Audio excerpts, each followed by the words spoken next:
Hello, everybody. Welcome to the Realignment YouTube channel. We have an awesome episode today. Somebody you might recognize a little bit from Breaking Points and Rising and Joe Rogan's podcast, Josh Rogin of the Washington Post, talking to us about all things lab leak. It was an awesome episode, Marshall. Yeah, don't forget, he also came on the Realignment a few months ago. And this episode is pretty straightforward. It's an honest conversation about lab leak because honestly, from a mea culpa perspective, when he came on the first time, we didn't talk about it that much because at the time, it was a much more perilous topic to get into. And we have a bit of a real talk conversation about that part, what's changed in the last 3 months, how the discourse is going to be different moving forward, and how we can actually move forward on this specific issue. There's so much here. You're really going to love this episode. And if you're checking us out here, be sure to like and subscribe to the Realignment YouTube channel. But we are also available wherever you find your podcasts as well, too. Let's get to it.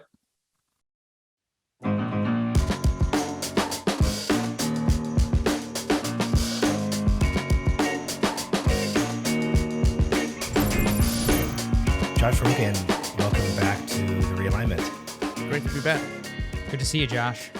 Likewise. I have an admission of cowardice that I will start this episode off with. When we booked you in March for your book, which, by the way, everyone loved. We have a bookshop. It sold an incredible amount of copies. So let's sell more this time. There was a bit of a discussion. Yeah, what's the name of the book? Chaos Under Heaven. Chaos Under Heaven. Oh, yeah, I forgot. Yeah. We'll get this out of the way. Sagar scripted out the show as we always do. And there was a lot of talk about a Wuhan lab and lab leaks. And I was like, I don't know, dude. I don't know. There's a lot of stuff here that, we should maybe hit, but let's not go too far into it. I was too edgy for the Realignment. Not too edgy for me. Not too edgy for me, but definitely a little edgy for. But you ran it anyway in an act of bravery and/or stupidity. That's right. And as it turns out, it was totally fine because we were saying common sense things about the most urgent national security and public health question in the world. And now, like 3 months later, everyone's like, "Oh yeah, that's totally fine." What happened in so this is the question then. This podcast happened. This is a watershed moment. People listened to the Realignment episode about Chaos Under Heaven, and they thought again, and they thought, wait a second. Maybe, I've been lied to. No, seriously, I think that was one of many events, and a couple other things happened. The Biden administration decided to announce that they were going to investigate the origin of the coronavirus for real, and I don't think they're actually doing that. We can get to that later. So that was one thing, but at least they admitted that the lab leak theory was something that should be investigated and that they were going to look into it. So as soon as Joe Biden, as president said that, and that was in April, right? So right around the time we were starting to have this discussion, then became the idea that the lab leak theory was a conspiracy theory was immediately destroyed because in order to believe that, you would have to believe that Joe Biden was in on the conspiracy with Mike Pompeo and Steve Bannon and God knows who, you know what I mean? So just Joe Biden saying out loud that, hey, this is not a conspiracy theory, we should look into it, and I'm going to make an attempt to look into it, even though he's not really making that attempt in earnest, I don't think, at least from what we see. That was a big deal. I just think the fact that all of these science writers sort of realized that they were on the wrong side of history, that they had written a lot of wrong stuff that was looking increasingly wrong. So they sort of try to change their minds. And then as soon as the science writers tipped over and they wrote all these like horrendously self-serving mea culpas, I was wrong, but that wasn't my fault because I listened to the scientists like Anthony Fauci and Peter Daszak, and they would never lie because they're scientists and scientists are perfect. Yet somehow we all got it wrong, but we were right. That's like your average Don McNeil piece, which is like, oh, and maybe the lab leak theory is not so crazy. And then, you had the same sort of like scramble in the media, right? And there was like every 27 media. How did the media miss this? And how all the lab leak theory just jumped to something credible from something crazy. And my point at that time was like, no, the theory didn't change at all. The theory stayed exactly the same. People changed their minds and they're trying to like justify it and sort of like paper over the fact that they got it totally wrong because they had a lot of source bias and confirmation bias and Trump derangement syndrome and groupthink and incompetence, but anyway, so then you had a whole bunch of fact checkers unchecking their facts. Then you had like all of these. So it was sort of like a bunch of dominoes all sort of tipped over. Then all the editors of these major newsrooms decided to like look back at those stories that they had approved a year ago, and they're like, oh, wait, this sounds totally wrong. And many of them, to their credit, made the correction. Some of them, to their shame and discredit, made the corrections without disclosing it. So You know what I mean? I know that one. Though. I know that one. You know, when you make a correction, you got to tell people, right? That's that's like, otherwise you're not being honest, right? So I think like we got to this place finally where like, oh, okay, I guess it can't be a conspiracy theory because Joe Biden is probably not in on the conspiracy with Mike Pompeo. So that means that we should just treat it as a one possible option. But then came the counter push, okay? And we had like Wait, 2 Josh, weeks. Josh, one quick question before we get into Sure. the counter push, because I don't quite understand this. What made Joe Biden or people in the Biden administration shift? Right, that's the origin there. What changed their minds? Yeah, But it's they didn't have to possible make they that listen- choice. They might listen to the realignment. I'm sure that's one option. Another option is that a bunch of congressmen started to like complain loudly that they were ignoring this. In other words, the politics for the Biden. When I talk to Biden administration officials about this all the time, as you can imagine, and most of them, especially the most senior ones, always say the same thing. They say we're agnostic about the origin. Like we don't know. You know what I mean? They're not bought into a natural origin theory or a lab leak theory because they weren't there at the time. They feel like they were put in a tough position by the Trump people because they feel like the Trump people went beyond the evidence to assert that the lab leak theory was more likely than the evidence suggested. Nevertheless, they know it might be the lab, right? So they're like looking at all that and they're like, wow, this is a political loser for us. And you've got like the squad and like all the progressives who spent a year calling the lab leak theory racist, and that's a hard bell to unring, okay? Even though it doesn't make any, and it didn't make any sense then, but for a lot of reasons that we've already discussed in our last talk, that's what happened. And somehow the lab leak theory got tagged as racist, which is crazy because if you think about it, what's more racist? You know, the Chinese people eat bat soup theory, or that like scientists made a mistake in the lab. Like I always thought Wet markets and blood these crazy everywhere. markets Wolves? and- Like, what? what? They're eating pangolins and they bit a turtle. Or, you know what I mean? Like that's always seemed to be much more racist, especially for someone like me who's traveled a ton in Asia, including in China, and you see these markets, and it's not it's a market. You know, they have lots of stuff in the market doesn't. So anyway, the point is that then the Biden people say, well, what are we gonna do? What are we going to do? It's going to be so hard. The Chinese are never going to give us access. And my response to them is always like, tough shit. You know what I mean? Like, yeah, you're not supposed to, it's not supposed to be easy. First of all, it's 3 million people died, 600,000 Americans.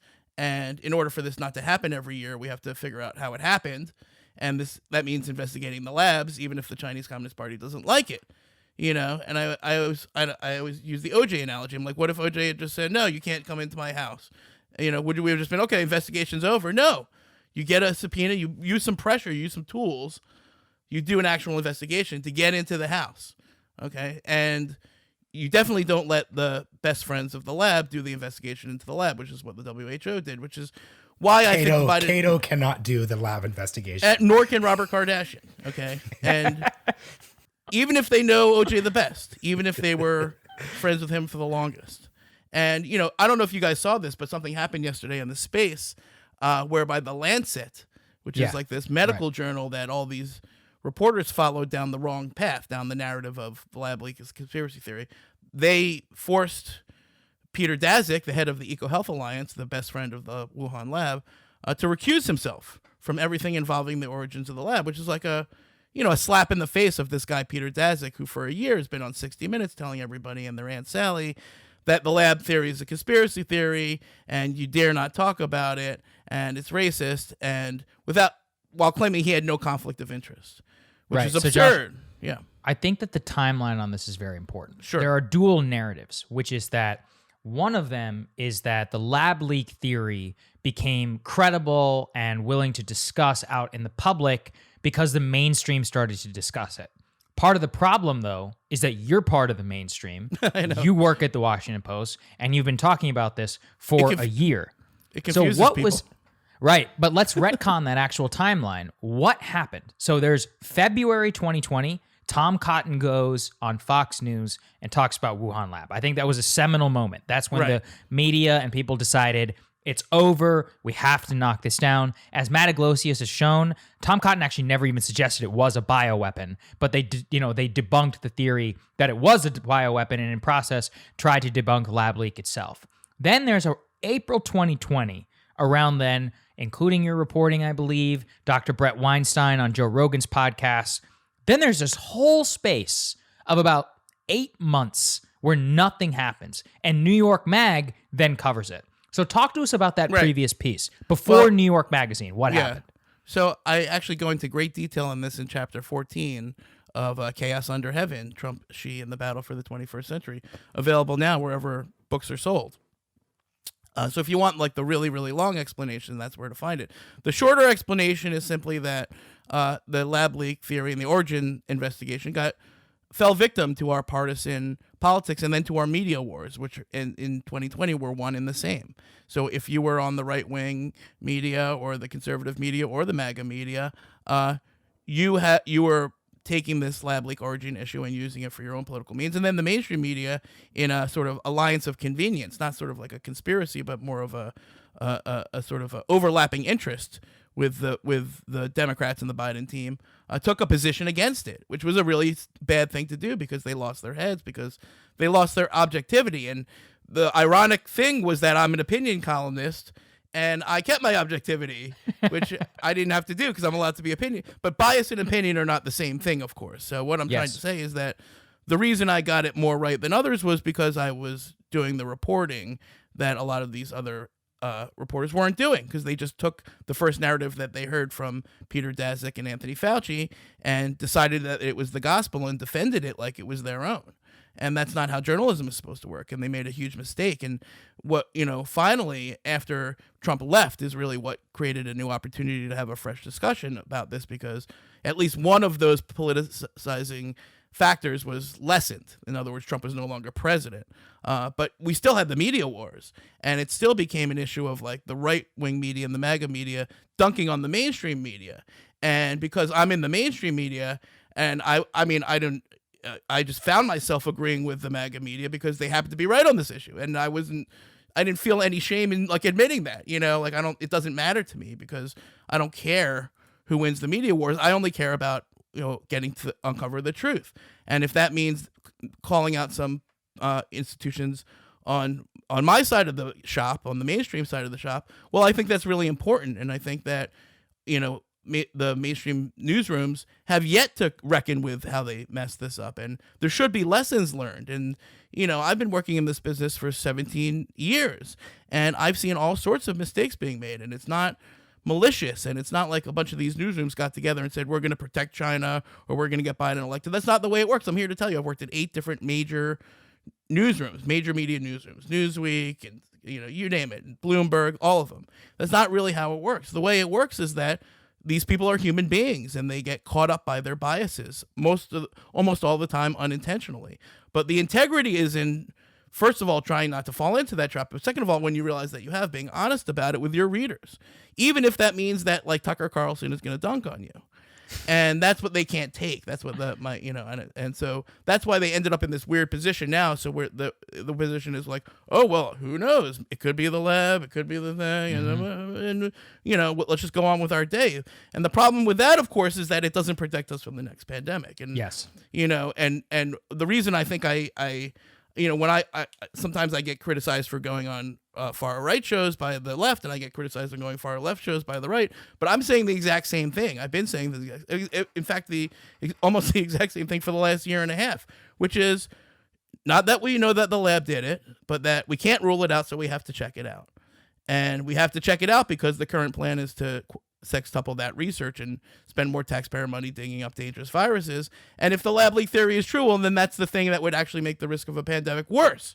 And how can we go through this for a year and a half so far, with most countries suffering much worse than we're suffering right now, and then our response is to do something that's going to make the risk exponentially worse? That seems crazy to me. I can't sit here and not call that for what it is. And the reason that we're still having that is because you still have major newsrooms defending this narrative, although yielding some ground. The Lancet will say, now they put out, oh, well, we've got to figure it out and this and that. So everyone's repositioning themselves to cover their own asses. while no one is actually getting us closer to the task of, figuring out how we get into these labs and how we get this data and how we get this research, which won't be easy. But, we can't even discuss that because we're still discussing why we were wrong a year ago and how it's okay that we were wrong. You know what I mean? And what happened a year, even today, you're like, oh, well, let's take us back to April 2020. How about June 2021? Well, let's do that. Let's live in June 2021 for a let's second. Do that. Let's live there right now because I want to go back to my the fault. OJ metaphor because it's actually a really useful one, which is that you're right. You wouldn't let Kato Kallen, you wouldn't let Robert Kardashian do the investigation, but at the same time, OJ lived in the state of California, which is a working liberal in the political philosophy sense state where there are rules and there are subpoenas. China exists in many ways like outside of like the best version of like the international system. The WHO and other institutions have zero credibility when it comes to this issue. Talk us through. We know it's difficult, but talk us through how this could actually look, because I think the strongest case that people have is it's not even really a case. It's more just the skepticism. It's like, look, Josh, that's all fair and dandy. I think those are really good points, but at the end of the day, China is never going to cooperate. So what next? So that's what I hear that not only from like Biden people, privately, but also from Anthony Fauci publicly. If you read his interview with Kara Swisher, what's her name at the New York Times? Kara Swisher. Yes. Thank you, Kara Swisher. Swisher. Okay, edit that out. I said it right the first time. Kara Swisher. You're good. We'll edit it out. I'm just kidding. Sorry, Kara Swisher. It's not you. It's me. Anyway, the interview is ridiculous because the guy is like, there's no virologists who say that there's anything in this, virus that would point to lab manipulation. Okay, which is, as far as I can tell, a flat out lie, because he must know that Robert Redfield, a top virologist, took a look at this and took a look at the intelligence and said, I think it probably came from the lab based on the way the virus looks. You know what I mean? So there's the newest cover story is, well, we can't see anything and we're not going to get into the lab, so we're out of options. And so we should just call it a draw and move on with our day. And, what I say to that is two things. One thing is that, there's a ton of investigative work to be done here in the United States. And that's why all these congressmen are writing letters to the NIH and to USAID and to Anthony Blinken saying, you got to turn over your books. We have to see all your books. EcoHealth Alliance, we need to see your books. It was taxpayer money, right? So you can't hide your books from the American people and from the Congress. Yet that's exactly what they've been doing. What are the projects? What do we know about these labs, right? And what were the relationships? And what do we know about what they were working on? And none of that has seen the light of day. And then the intelligence community has got to turn over its work too, because as the New York Times wrote, when President Biden ordered the intelligence community to go back for another 90-day sprint, they found out they hadn't even checked their own computers for their own Wuhan lab information. In other words, they had been collecting information on Wuhan and the Wuhan labs and never looked at it for 18 months. Okay? So even if we can't get into the Chinese labs themselves, we've got a ton of information on these labs and on what was going on in China that we've never bothered to examine, much less brought to the light of day. And Fauci and Collins are resisting this tooth and nail. And they're fighting it, and they're ignoring congressional requests. And because there are no Democrats with subpoenas who are willing to speak out on this in any real way, they're getting away with it. Okay, but eventually there's going to be a Democrat who's going to say, no, you're going to have to testify, or we're going to give you a subpoena. Well, now, is there though? That's the important question, Josh. Because I think we're getting there. I think we're getting there. I'm looking at guys like, this is, none of them would say this publicly, but I'm looking at guys like Warner, the head of the intelligence community, Senator Warner, Robert Menendez. These are guys with real national security bona fides and who understand the nature of the Chinese Communist Party. Kirsten Sinema did a resolution with Roger Marshall looking into the COVID origin. She didn't have to do that. The head of the Energy and Commerce Committee got browbeated into admitting that he should probably have a hearing about this. The COVID Select Committee in the House is not looking into they have a select committee on the coronavirus that is explicitly not looking into the origins of the coronavirus. So my point is this, is the O.J. Simpson analogy is not meant to be a perfect one. All right, so let me give you another one. Okay, Al-Qaeda attacks us on 9/11, right? From a jurisdiction that we don't have access or control over. And then we go to Al-Qaeda, we're like, hey, listen, can we please come into the caves and look around for 3 hours, then we'll get out of your hair? And they're like, no. And we're like, okay, sorry. Sorry to bother you. No, we're not going to have a 9/11 commission. We're not going to look into the intelligence failure. We're not going to change our counterterrorism policies or any of that because Al-Qaeda said they didn't do it, and they're not going to let us into the caves. So I guess we have to throw it. But wait. I don't want to hold you too literally to your examples because we're just playing off metaphors. But it's just an interesting one because there was a direct thing that we did because we just invaded. So we said, okay, you won't give us Osama bin Laden. We invade. That was the next step. Right. What is the next? No, but so I'm not saying that. But it's useful, right? What is the next step here so then? Like Marco Rubio and Mike Gallagher just introduced a bill to sanction all the labs. All of them right now, all the Chinese labs, basically the Chinese Academy of Sciences and all of their collaborations. In other words, what are we doing pumping American taxpayer money into these labs that won't even let you into the lab when there's a crisis that we need to check out, that delete all the data and censor all the science, and then we're paying them to set up. We actually set up these labs with the French for years and years and years to prove the efficacy of scientific collaboration with China. That was the project, that we're going to work together on pandemics. And then when the pandemic hits, they're like, get the hell out of the lab, and we're going to delete everything from the internet. And if you dare to like even try to get into the lab, we're going to punish your country economically until you're suffering. You know what I mean? That's what we're dealing with. So yeah, first of all, sanction all the labs. And that has a two-pronged benefit. One is that it places pressure on the part of the system that's telling us to go fuck ourselves, right? And two, if they don't allow the investigation, then the sanctions become permanent and we cut off all of those labs. Now, why do they care? So this is the question. It's our money. We're funding all of it. Hundreds it's China of millions though. China's a superpower. They don't need our money to do. And they need research. the know-how. Where do you think they got the viruses? You know what I mean? Where do you think they got the technology? So quick thing. That's helpful. The whole industry. It's all our science. We gave them a generation of science. That's what I want. Paid them for their trouble. Right? So it's not just so to clarify that, right. It's not just that we're giving money because that's a commodity. There's money everywhere. It's that we actually had intense technical expertise. Correct? Yes, and I'll go one step further. The allegation that the Trump administration made that the Biden administration actually confirmed, although you won't find this in the pages of your local newspaper, is that they had another section of the lab, the section with the military. In other words, a military bio research program. That doesn't mean it was an intentional bioweapon. It just means that there's another part of the lab. So what they did was they took our technical know-how and they applied it as a dual-use technology, like any other dual-use technology. And the way that you know this is because they wrote about it in their own language, And so what they say in their own policy papers is that biotechnology is a warfighting domain and that this has a national security implication for them. By the way, it does for us too. We have our bioweapons program too. Ours is in Fort Detrick, right? That's why they always point to Fort Detrick. So it's not a crazy thing to say that they have a bioweapons program. What I'm trying to say is we built it for them and paid them for their trouble.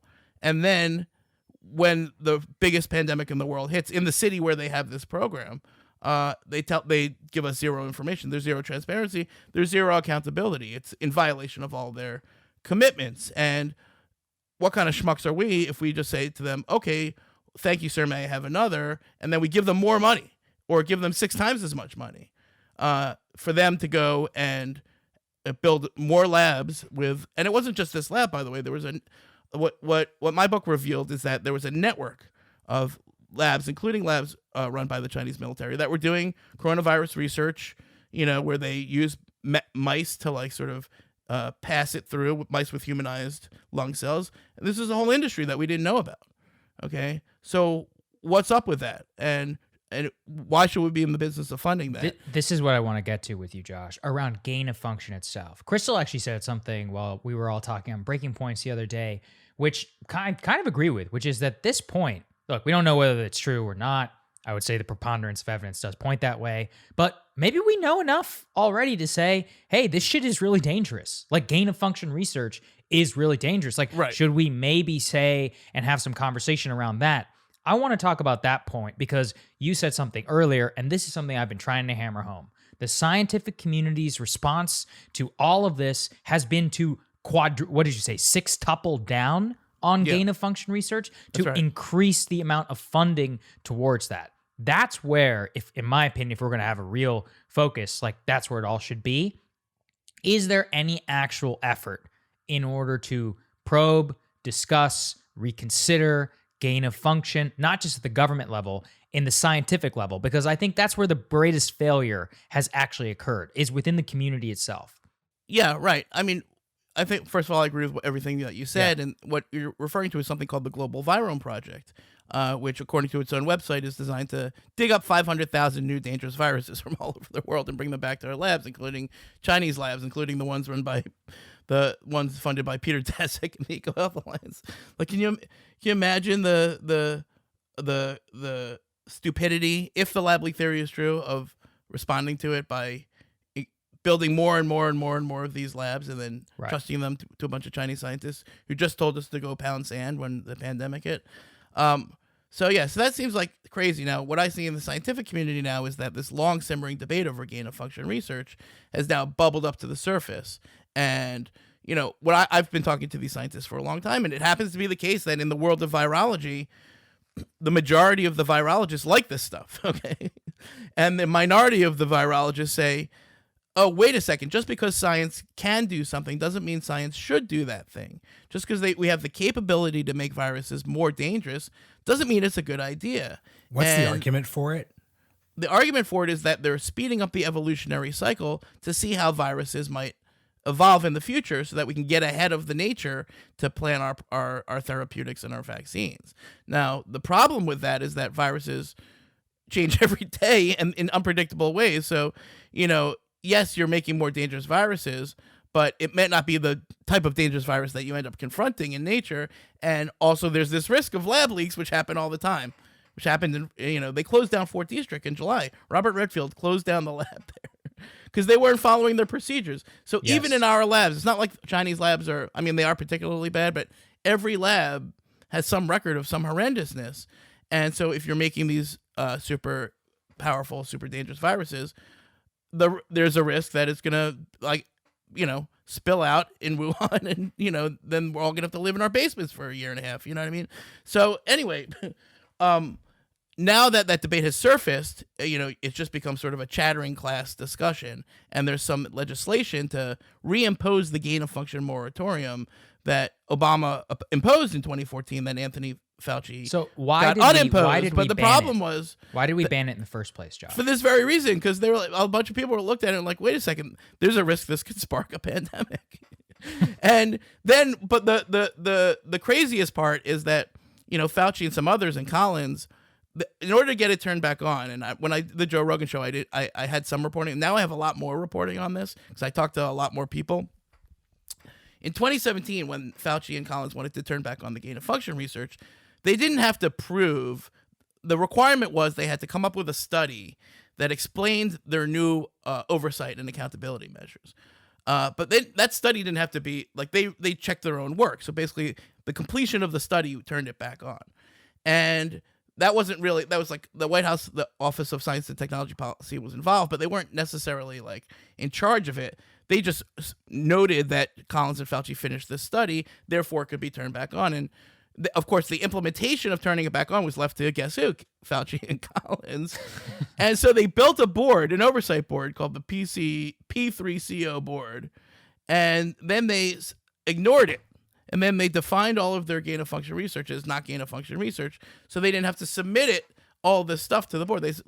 And the stuff that they did submit to the board was magically approved without any transparency. Can you put this in the context of Fauci's recent testimony with Rand Paul? Because that was a very break the glass moment for me, where I was like, this guy's playing games. I was like, these are games. Because Fauci comes in with his lawyered public affairs statement, which says, we did not sponsor any gain of function research in Wuhan ever. Full stop.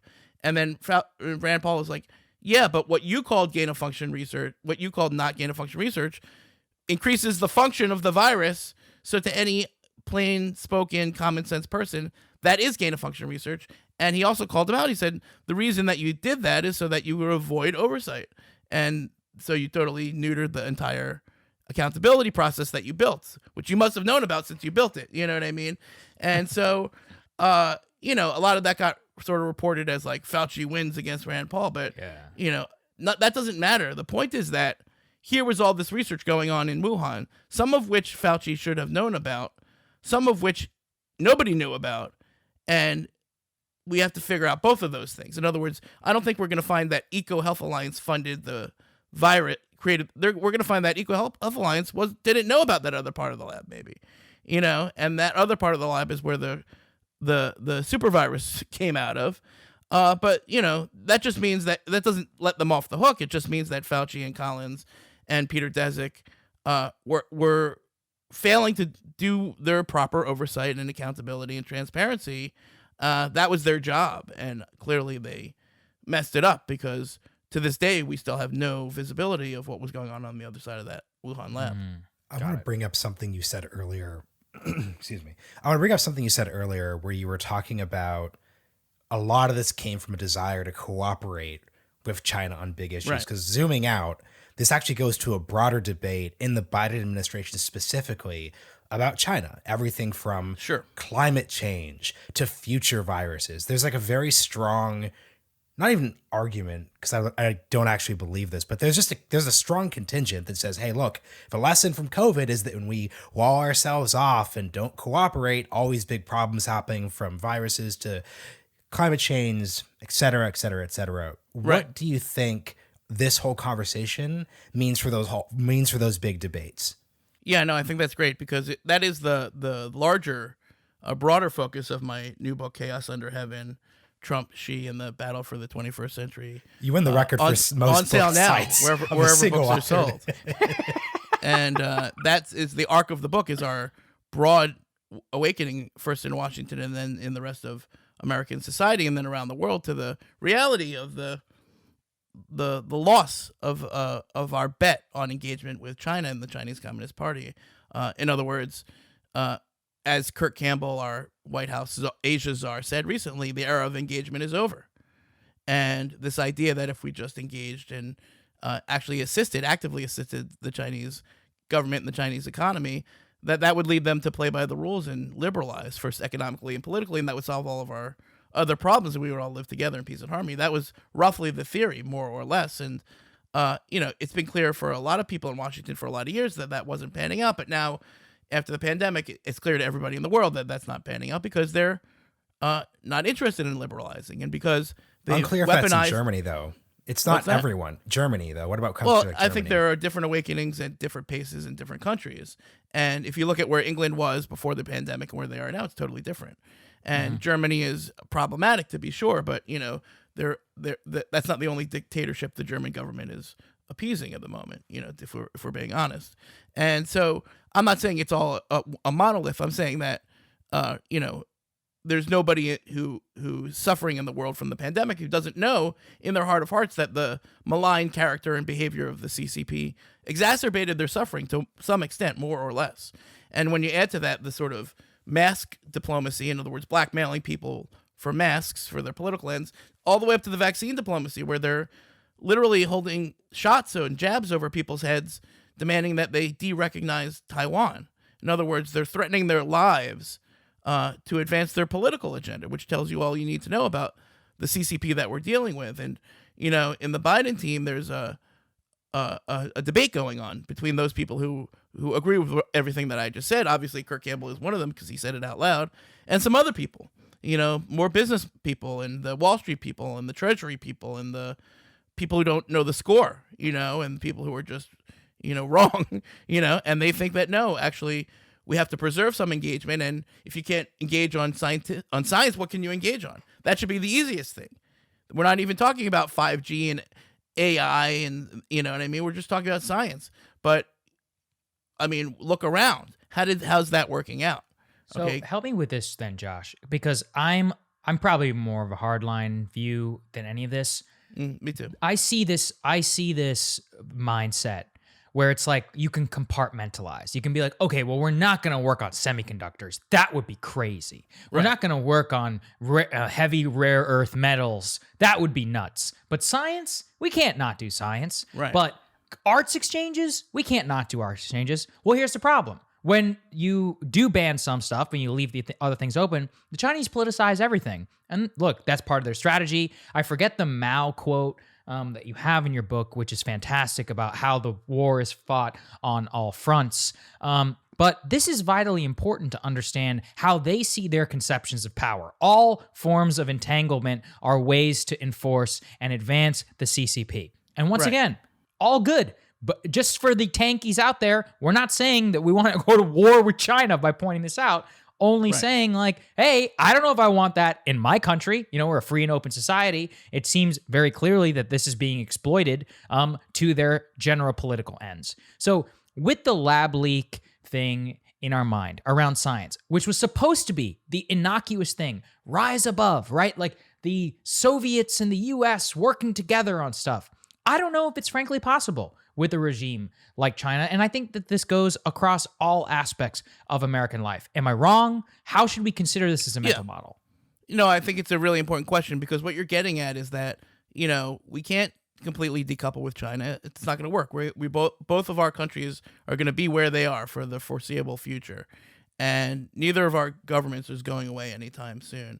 And we have people-to-people connections that are crucial for making sure that we don't live in a world where we can't deal with each other. At the same time, we have to have a national and probably an international conversation about what are the things that we need to protect, given the fact that the Chinese Communist Party is becoming more internally repressive and more externally aggressive and interfering in free and open societies more and more every day, and exporting its authoritarian technologies and policies all over the world, and that millions and millions of people are suffering. And and as human beings with power and influence, we have a responsibility to stand up against that.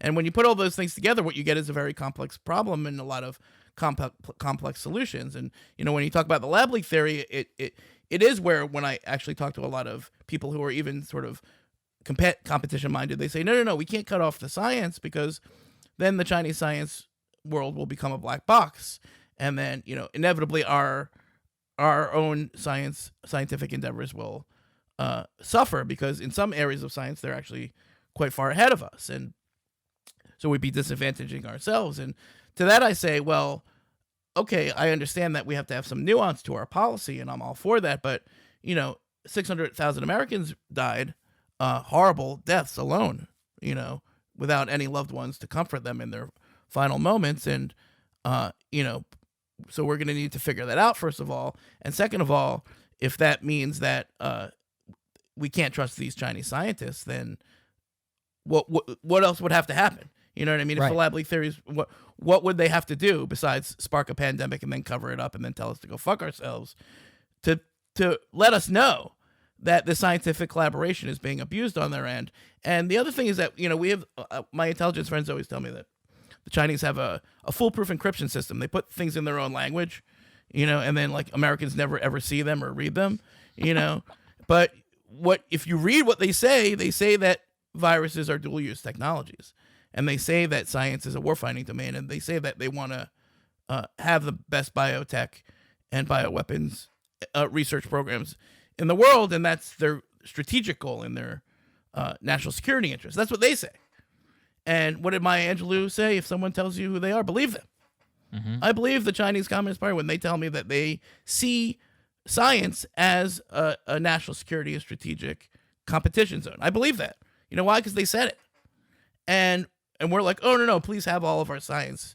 And, oh, by the way, you want some more money? And don't worry about that pandemic in Wuhan. We'll cover that up. Don't, you know what I mean? It's crazy. So I'm very saddened on a human level that scientific collaboration doesn't seem to be one of those areas that the Chinese Communist Party will set aside as in the mutual interest of humankind, because it should be. But if they don't think that way, then we can't pretend that they think that way. So we want to hit two last things here, but I want to zoom back to something that a lot of listeners are probably going to find depressing, which is, as you stated, it really took a Biden administration, which we could have the whole policy debate, is at least aesthetically center-left moderate. Aesthetically. We're not debating individual policy. People always get mad when we say this, but we're being very precise about this. I think that's exactly the way to conceive of it. Yeah. Does that mean the only way we can have rational conversations about public policies is when you have a very specific politician in a very specific context? Because if we're talking about moving forward, what is something we can actually control? We can't control a Chinese lab, but we can control as politicians, podcasters, people in the media, etc., how we discourse and think about these types of problems. I don't think we could, for a variety of reasons, guarantee we'll always have Joe Biden there to do a Joe Biden thing when he can. What should we learn from that experience? Is your question premised on the assertion that we're having a constructive discussion about this now? Because that's not what I see. So quick thing. When we better. No one is getting canceled over this anymore. That is what I'm saying. I'm saying you can now even have. It's still early in the week. Like I don't see much progress. I have to be honest with you, because I'm watching these newsrooms rewrite all their stories, and they're still horrendous, and they're still biased, and they're still navel gazing, and they're still dismissive of rational voices. And I look at Congress and I see a lot of letters. I see 0 hearings. How is it that, like, Robert Redfield, I keep bringing him up for some reason. Maybe it's because he's the guy who's the number one person in the entire world who could shed some light on this, and who went on national television to say that he had something to say, and then everyone ignored him for the next 5 months. And tried to cancel him. Don't forget that. Tried to cancel him. Yeah. And why isn't he testifying in Congress right now? Okay, how is that okay? Today I wrote a story for the Post you guys didn't bring up about the Wuhan military games in 2019. Please. Go ahead. Yeah. So the story basically said that in October 2019, 9,000 athletes went to Wuhan for the military Olympics, basically. Xi Jinping was there. It was like a very proud event. And they had they went all out for the production. And dozens of them got really sick with what they were convinced were COVID-like symptoms, either there or upon their return. Italy, Germany, France, Luxembourg, Canada, all had athletes who were like, I'm 100% sure these are military athletes in peak physical condition. Were American athletes there? There were 300 American athletes there. And what I wrote about, and none of them were ever tested. Even to this day, they've never been tested for antibodies. And I haven't heard from American athletes. I'm pretty sure I will, but I've heard from athletes from other countries, other Western countries, who called me and said, Josh, I got sick for 3 weeks. I still can't smell. My dad and my son also got sick. No, I tried to get antibody tests. That I'm in the military. I can't speak out. You know what I mean? These are military members. Most of them can't go on TV and say this happened. Yet dozens of stories poured out. There's never been an investigation. And I talked to like Trump administration officials, like, oh, we never even thought of that. I'm like, you never thought of that? I'm like, what? They're like, oh yeah, thanks for bringing that to I'm like, thanks to me for bringing that to your attention. 18 months later, I'm like, are you kidding me?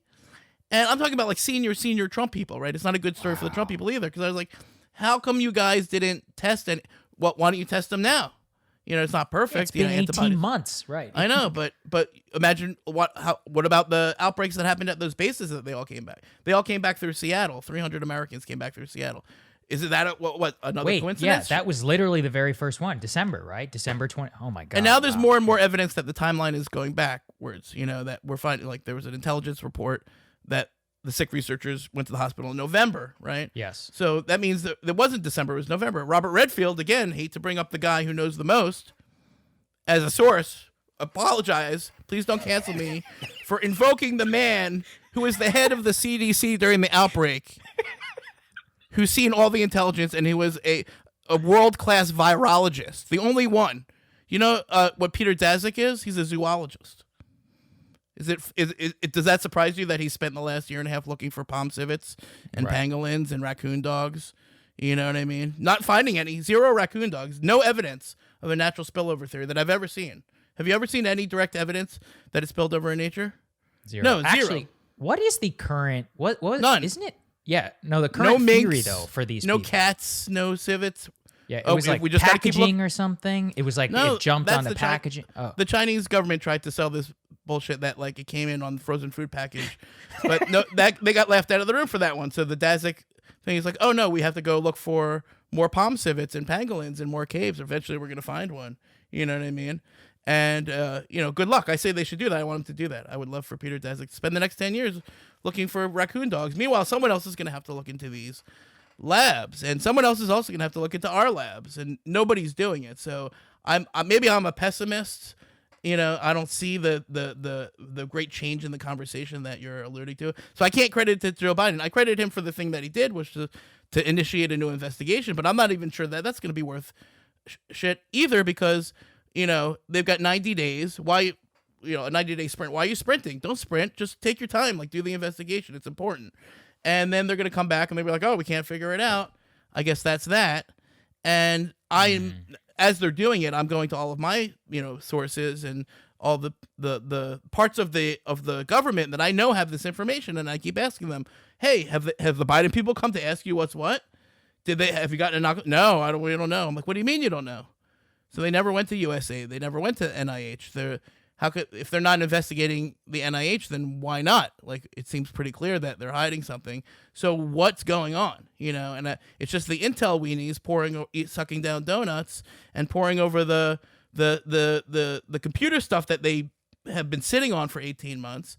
And if they find the smoking gun there, then great. But if they don't, that can't be the end. In other words, there's no statute of limitations on 3.5 million deaths. Okay? This is never going away.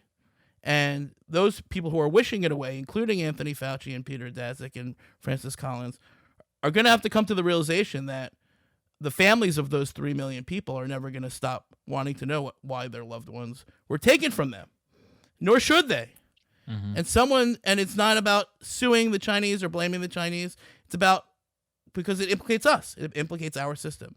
It implicates our labs. It implicates our officials, our lack of oversight and our lack of caution and our lack of foresight in understanding, if the lab leak theory is true, that there are some limits to what we should do in science, and then there are some new measures that are going to be needed to oversee all these scientists, because letting them oversee themselves did not work out. Even if we can't prove it, we've identified a risk. Even if we never get one more piece of evidence, we know that this system is broken. We know that these Chinese labs can't be trusted. We know that our NIH oversight is crap. That's what we know right now. So we're going to have to fix that anyway. And I don't see any of that getting talked about, except on this show. So that's why you have an optimistic view, because you're listening to the Realignment podcast and you're getting a higher class of information than the average news viewer. That's true. So here's the last big question here, which I'm actually very curious of your opinion on, because you pretty much said this in the earlier section on media failures, but the biggest implications here for me really are for content moderation, Facebook, Twitter, the whole fact-checking industry as a whole, as a segment of whole media institutions that was incredibly popular and well-funded the last 4 years. At the same time, though, you still work at the Post. We are still people who get the benefits of independence, but we're not just totally burn everything down. So you're not some Substacker who's incentivized to say, oh yeah, like everyone lied to you and Facebook should just be able to post whatever. No, I don't think that's any of our positions here. What is basically the more centrist case for what should be done here? Because I'm pro content moderation. That pisses people off, but I am. But this, I feel like what happened here over the past 18 months is one of the strongest cases against basically the status quo. It's not some weird racist who gets deplatformed. It's people at social media companies who had absolutely no idea what they were talking about, using fact-checking, who also had no idea what it was talking about, had all other incentives there too. It feels like this was just a total crapshoot. And I just am trying to figure out, because I actually don't have a position yet, what this means for moving forward. Yeah, I think it's a great question. When it comes to sort of social media censorship of news articles from different outlets, I think that's clearly gone way too far. I think that there's no doubt that these decisions are being made by these companies, including articles of mine that were I had this political excerpt of my book that got banned on Facebook, and I was like, wait a second, that's in Politico, and it was about the Wuhan labs, and then they unbanned it. And then they banned it again, and then they unbanned it. Because I'm working at the Washington Post, I at least had the opportunity to request an unbanning. You know what I mean? And it worked. But then they banned it again, and then they unbanned it again. So it was it became clear to me that system is arbitrary, and is not working well, and that whatever standards they're using are insufficient. I also thought during the Hunter Biden scandal that the banning of news articles by major publications was ridiculous. So I don't know what the fix is. I think the bottom line is that we can't have these tech executives in charge of it. It's not a tech executive function. It's unfortunately a government function, right? At some point, the rules are going to have to be agreed upon, and hopefully in a bipartisan way, and then legislated so that we all know what they are. And my belief is that our negligence as a government, as a Congress, and as a to take on that very difficult task, and which will require a lot of hard work and bipartisanship, has left it to these tech guys who don't want that responsibility and who are terrible at it because they don't know the score, because they don't understand what they're doing, because they're not qualified to tell us what the news is. And should the newspapers have a role in that? Yeah, I guess so, because the news organizations do play a gatekeeper role. And and does it have to be a mix because now news sources are more diverse than ever? Of course. And I don't know. I don't have the solution. I just know that I've personally experienced that letting tech executives pick which news is just it's terrible. We have to come up with a better system. Let me ask you a better version of the question to close out, because I get what you're saying about how we don't want tech executives doing this, but like this is the space that Sagar and I study. I can just tell you that the reason why there isn't like government doing something about this isn't because people, and I'm not saying you're saying this, but this is the cliche, is it's not that people aren't willing to do the work. It's that actually the left and right are fundamentally in disagreement on this point. There are plenty of people center left to left who are much more in favor of aggressive content moderation. There are plenty of people on the left, center left to like left, who say, actually, the problem during COVID was that we didn't censor enough. And there are people on the right who hold the much more libertarian position. So I think it's really important that people really think about this and understand that there's not going to be a consensus on this issue for a very long time, because every single one of these pressure points has been created to create cultural war stalemates. As long as this debate is about Alex Jones versus the New York Times, I don't think there's going to be consensus. So it seems for now. Yeah, go on, please. Yeah, well, count me as a center-left moderate who believes in less oversight and less content moderation and less censorship, okay? There's like 12 of you guys. I'm just saying, as a news consumer, here I am, center-left moderate, and don't censor my news because I'm against authoritarians wherever they show themselves, okay? As a small L liberal, okay? That we should have freedom of speech and freedom of discourse, not imposed by the government except in extreme circumstances. So again, that's why I think, like, when I talk about the lab leak theory, I hope it communicates to people that I actually have no agenda, that I'm not on any side, and I'm just trying to do the reporting, and my genuine desire, both as a journalist and as a human being, is to advance the cause of uncovering the truth about how 600,000 Americans died, and that is my only objective. And I'm not on any one of these teams, and that's the approach that I took to writing the book Chaos Under Heaven, Trump, Xi, and the Battle for the 21st Century, is that at some point we have to come together as Americans and as human beings to figure out what happened in the pandemic, and then more broadly come up with a path towards dealing with this once in a generation, maybe once in a lifetime challenge, the challenge of a mafia organization that runs the biggest country in the world and that wishes us harm and that won't even help us in the middle of a pandemic. And that's that, if I have any contribution to make, it's that, to say that, hey, listen, I understand how we got here. I understand the media wars. I've been in the middle of them for 17 years. But this is not a political question. This is an urgent national security and public health question. And it could be the thing that brings us together.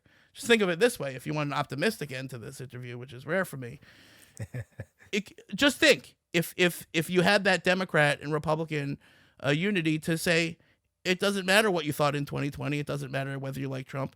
We have to investigate all the possible scenarios for how we got into this pandemic.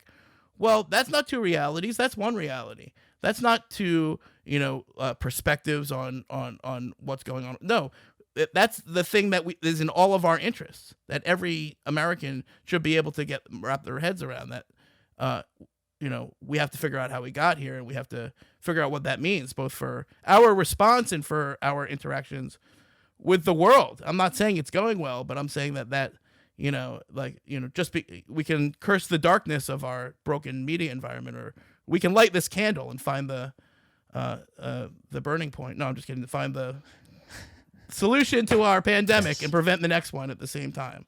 First step is to listen to the Realignment podcast, because that's right. That's where real things get discussed, unlike on a lot of other outlets that I won't mention. And it's also why you should read my book.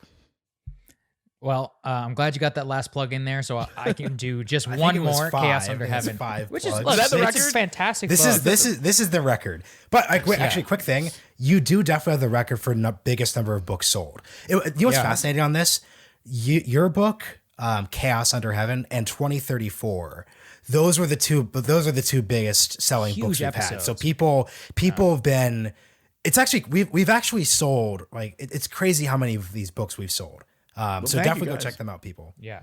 You're great Americans. I don't care what anyone says. Realignment. Join your tag Josh on Instagram. He also has a hilarious what is it? Watch and Ramen. I've been following. It's called Watch the Ramen on Instagram. Right. It's where I review ramen shops, famous ramen shops all over the world, and luxury timepieces as well. Yeah, well, I actually really like it. I've been learning I do a lot from appreciate it. the really discordant branding here. It's like I don't think it's Psycho discordant at all. and Well, it's like Psycho and then Ramen, which is really cool. There's nothing else like it out there.